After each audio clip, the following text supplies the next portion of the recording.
Hello and welcome to Blytheway Business News. Now, here's some breaking news for us today. Having had years of people ringing up the Blytheway team saying, how can we invest in the Cornish mining boom? Well, here's how. This morning, Cornish Metals have announced they are intending to list on the London Stock Exchange on the AIM market. And I'm delighted that we're joined today by Richard Williams, the Chief Executive of Cornish Metals. Richard, morning, welcome to the show. So this morning you've announced the intention to float. Before we get into the detail of flotation, tell us a little bit about the assets that Cornish Metals has. And can we start, please, with that new discovery at United Downs? Yes, thank you, Tim. Thanks for the opportunity to talk here. So United Downs is a project that we have in Cornwall that was basically a heavily mined area in the 1700s right up until the mid-1800s. There were 4 mines in particular. 2 of them, Consolidated Mines and United Mines, were high-grade copper producers. And a little bit further to the east, there was the Mount Wellington mine, which was more polymetallic, copper, zinc, and tin. And then further east again, basically a continuous line of 3 mines, was the Wheel Jane mine. So we've held this property, and then last year, our partner, Cornish Lithium, was exploring for lithium in brines and intersected some high-grade copper tin mineralization, which returned, the best intercept was almost 15 meters at 8.5% copper, 1.2% tin, possibly one of the, certainly one of the standout drill intercepts in the copper world last year. So it's a very exciting new discovery. It's sandwiched between the Consolidated and United mines, both of which mined at least 1 kilometer along strike laterally and from surface to a depth of 500 meters.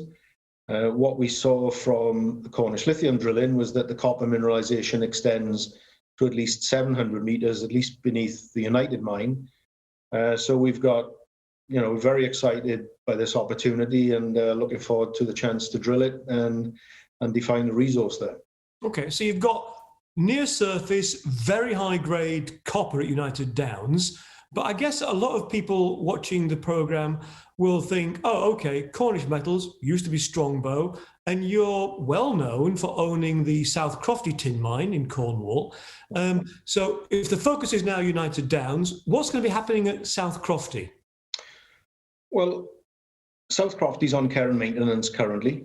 We did conduct a drill program last year for a number of reasons. One, we wanted to demonstrate that the resource potential existed beneath the old workings, and we were successful in that regard. In fact, I think the last drill hole we published results on intersected the 2nd highest tin grade ever recorded at Southcroft.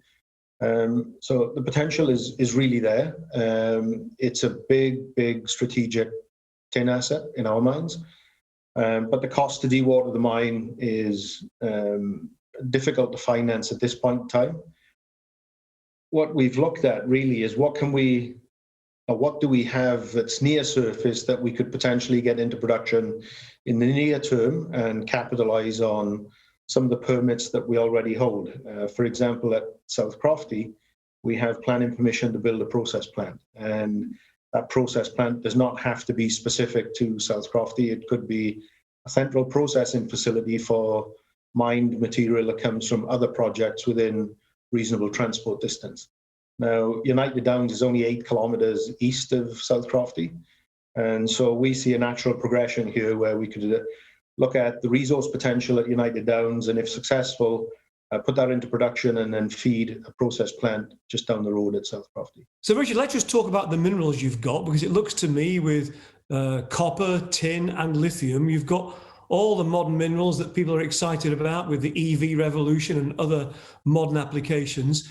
Give us a quick sense of the market dynamics for each. Can we start with tin? What's that looking like?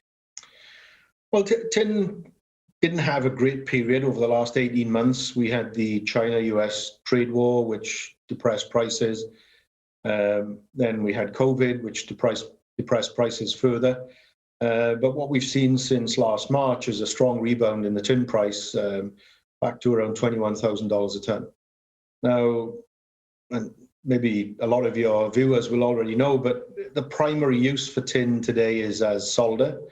So anything with an electrical connection requires tin in the form of solder to provide that conductivity. There's tremendous growth in sort of modern economies to become like electric vehicles, electrification, computers, rollout of 5G, robotics. So the projection is for growing demand of tin, and there's really not that many good, high-quality tin projects ready to come online. Coupled with that, I think there's a security of supply issue, and if you look at Europe and North America, surprisingly, there's no primary tin production from either of those areas. In the US, tin is classified as a critical mineral for the US, and the same could be said for the EU. So I think we've got a fantastic opportunity here to be the first primary tin producer in Europe and deliver into the EU, and certainly the UK's aspirations to have as much domestic supply of the materials it needs to grow its electronic sector here in Britain. Okay, so now turning to copper, which is what you've discovered in very high grades at United Downs. What's driving the copper price? Well, similarly, I think the big copper deposits, the easy to mine copper deposits, a lot of them have been discovered. And if you look at some of the new ones that are being developed, they tend to be quite deep and more expensive to mine. And permitting and drilling off of those things and financing them tends to be quite difficult. On top of that, you've got all of this stimulus that's coming out now on the back of COVID, and you couple that with the growth and demands, in Europe and in the UK to phase out the use of petrol cars, diesel cars, and the shift to electric cars. That all requires copper, a lot more copper than is used today. So we see an increase in demand and decrease in supply over the next 10 years, which should really fit in with our objective in being a copper producer and copper provider to the UK economy. Okay, and finally on the minerals, in your license areas, you've got lithium there. But can you explain for the viewers the relationship between Cornish metals and Cornish lithium and how that's going to work? Yeah, so Jeremy Rathall, Cornish Lithium, came up with a concept, a very intriguing concept a few years ago, to explore for lithium in brines in Cornwall. And so the first phone call that we had when we announced that we'd acquired the Cornish assets was to see if we would enter into a deal whereby they could explore our mineral rights. We have about 15,000 hectares of mineral rights spread throughout Cornwall.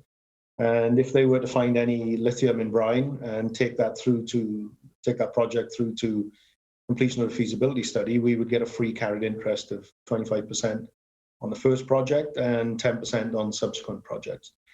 So as I just mentioned earlier, Cornish Lithium did drill 2 holes last year. There are indications of lithium in brine occurrences there. Also at Southcroft Tin, some of the highest lithium in brine contents were recorded from the Southcroft Tin mine. So I think we've got some good ground. It is prospective for lithium. So yeah, we'll see where it goes. But from our perspective, it gives us exposure to lithium, and certainly in a market that's generating a lot of interest currently. Okay, let's come back to the city and the flotation. How much money are you hoping to raise? Well, we're looking to raise £5 million, and the objective here over the next 18 months is to drill test United Downs target, outline at least an initial inferred resource, and produce a scoping study and a PEA within that first period. And then following on from that, subject to success and financing, we think we can deliver a feasibility study within another 18 months after the first period, and look at then putting United Downs into production if all goes well. And God, let me push you on that one then. So if you're looking at doing a feasibility study in, say, 3 years, how long after that before you're into production with a fair wind? Well, typically you're looking at a year to 18 months of lead time to build a process plant, get your underground development in place. So that's the time frame that we would be looking at. And you're looking to be on the market when, Richard?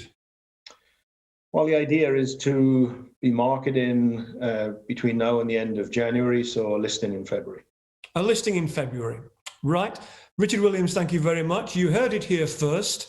Cornish Metals listing on the London stock market in February, and then in not too many years, bringing the United Downs project hopefully into production with those very high grades of copper they discovered in Cornwall.